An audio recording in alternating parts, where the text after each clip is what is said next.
ہمیں نہیں معلوم کہ اگلے سال ہماری زندگی میں یہ دن آتے بھی ہیں یا نہیں، ہم اس سے پہلے ہی نہ دنیا سے چلے جائیں. اس لیے بہت ضروری ہے کہ ان 10 دنوں کی پلاننگ کریں کہ ہم نے کیا کیا کرنا ہے. صرف وہ کام کافی نہیں جو ہم ہر روز نیکی کے کام کرتے رہتے ہیں، مثلا جو روٹین میں نوافل پڑھ رہے ہیں یا صدقہ خیرات کر رہے ہیں، یا اور نہیں، مزید بھی کرنا ہے. صحابہ ان دنوں میں انتھک محنت کیا کرتے تھے. سعید بن جبیر ذی الحجہ کے 10 دن داخل ہونے کے بعد عبادت میں بہت زیادہ کوشش کرتے تھے، حتیٰ کہ وہ اتنی محنت کرتے کہ لگتا کہ وہ اس کی قدرت نہیں رکھتے، یعنی اپنے آپ کو اتنا تھکا دیتے کہ لگتا کہ بس اب اس سے زیادہ کچھ کر نہیں سکتے، آخری درجے تک. اب نیک اعمال میں سے افضل عمل جو ان دنوں کے لیے پسندیدہ ہے وہ اللہ کا ذکر ہے. نبی صلی اللہ علیہ وسلم نے فرمایا کوئی دن اللہ کے ہاں ان 10 دنوں سے زیادہ عظمت والا نہیں ہے، اور نہ ہی کسی دن کا عمل اللہ تعالیٰ کو ان 10 دنوں کے عمل سے محبوب ہے. یعنی نہ دن ان دنوں سے افضل ہے اور کوئی اور عمل اس سے افضل نہیں. بس تم ان 10 دنوں میں کثرت سے لا الہ الا اللہ، اللہ اکبر اور الحمدللہ پڑھو، یعنی تہلیل، تکبیر اور تحمید. اب اس کے لیے یہ جو کلمہ نا سبحان اللہ والحمدللہ ولا الہ الا اللہ واللہ اکبر، یہ ان تینوں کلمات کا مجموعہ ہے، اور اس میں سبحان اللہ کا اضافہ بھی ہے. اسی طرح اللہ اکبر لا الہ الا اللہ واللہ اکبر وللہ الحمد. ٹھیک ہے، اس میں بھی تینوں چیزیں آ جاتی، الحمد بھی آ جاتی ہے، اللہ کی حمد بھی آ جاتی ہے، اور لا الہ الا اللہ اور اللہ اکبر بھی آ جاتا ہے. صحابہ کرام جو تھے ان میں سے ابن عمر اور ابو ہریرہ رضی اللہ عنہما ان 10 دنوں میں بازار کی طرف نکل جاتے اور دونوں تکبیرات پڑھتے، یعنی مل کے بھی پڑھتے. لوگ ان کی تکبیر سن کر تکبیر کہتے، یعنی یہ پڑھتے تو جو سنتا تو وہ بھی کہنا شروع کر دیتا. تو لوگ ان کی تکبیر سنتے کا کیا مطلب ہے کہ یہ تکبیرات اونچی آواز سے پڑھ رہے ہوتے تھے. آپ دیکھیں گھروں میں اکثر لوگ گنگناتے رہتے ہیں یا کچھ، تو گھروں میں بھی تکبیرات اونچی آواز سے پڑھیے، چلتے پھرتے اونچی آواز سے پڑھیے تاکہ دوسروں کو یاد آ جائے. اونچی آواز سے پڑھنے کا مقصد اصل میں کیا ہے؟ یاد دہانی، کہ دوسرے لوگ بھی پڑھنا شروع کر دیں. پھر اسی طرح محمد بن علی جو تھے، ان صحیح بخاری میں آتا ہے کہ وہ نفل نمازوں کے بعد بھی تکبیر کہتے تھے. یعنی نفل نماز پڑھ کے، جیسے تہجد کے پڑھے یا چاشت اشراق کے پڑھے یا پھر اس کے علاوہ، تو وہ نفل پڑھ کے بھی تکبیر پڑھتے تھے. اسی طرح عورتیں بھی تکبیرات پڑھتی تھی. ابن عمر منا کے ان دنوں میں نمازوں کے بعد بستر پر، راستے میں اور دن کے تمام ہی حصوں میں تکبیر کہتے، یعنی وہ ہر موقع پہ کہتے. انہوں نے صرف نفل کے لیے خاص نہیں کیا تھا، یہ صرف بازار کے لیے نہیں بلکہ بستر پہ بھی کہتے اور راستے میں بھی اور خیمے میں بھی اور ہر جگہ. اور ان میں سے کوئی بھی آپ الفاظ پڑھ سکتے ہیں، اللہ اکبر لا الہ الا اللہ واللہ اکبر وللہ الحمد، اور اللہ اکبر وللہ الحمد، اللہ اکبر.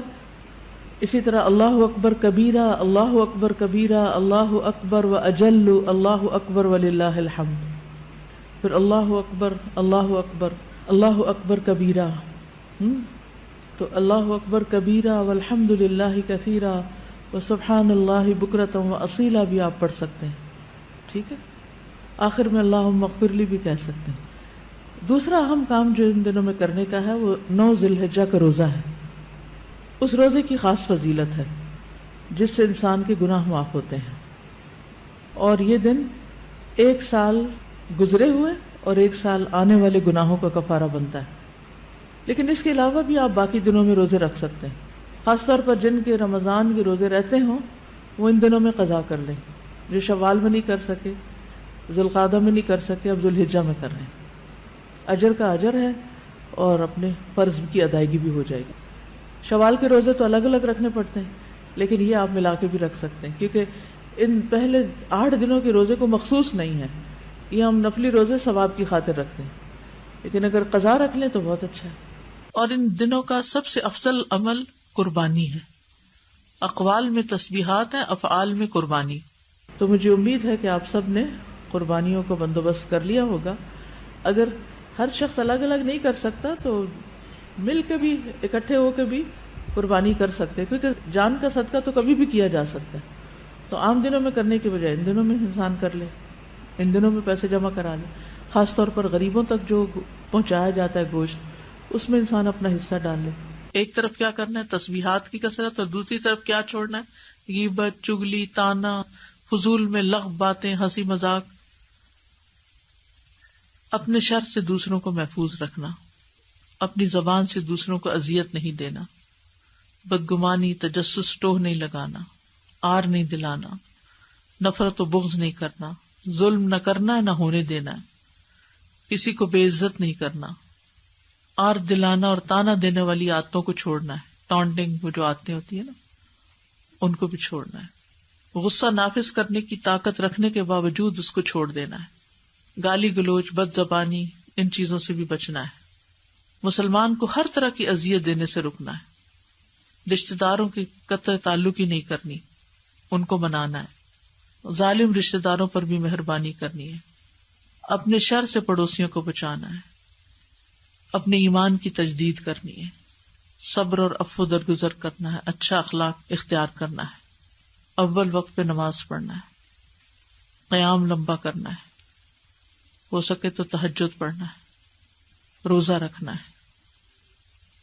حج کے لیے تو چلے گئے ہیں لوگ، ہو سکے تو حج کرنا ہے. مالی صدقات میں اپنے اہل و عیال کی ضروریات پوری کرنا. ناراض رشتہ دار کو تحفہ دینا. اپنے بہن بھائیوں کی یا اپنے دوستوں کی ضروریات پوری کرنا.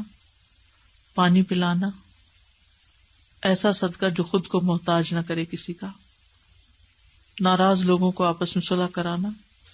کسی کو خوش کرنا، کسی کی پریشانی دور کرنا. پھر اپنے نفس اور خواہش سے جہاد کرنا. لوگوں کو اپنی برائی سے محفوظ رکھنا. اور صدقے خیرات میں کھانے پینے اور دیگر چیزوں کے علاوہ اچھی کتابیں، اچھے پیمفلیٹس اور خصوصاً اس ٹاپک کی اویئرنیس لوگوں میں کریٹ کرنا ہے. قرآن کی تلاوت میں عام روٹین سے زیادہ پڑھنا، اس کو انکریز کرنا ہے. اللہ سبحانہ وتعالی ہمیں عمل کی توفیق عطا فرمائے.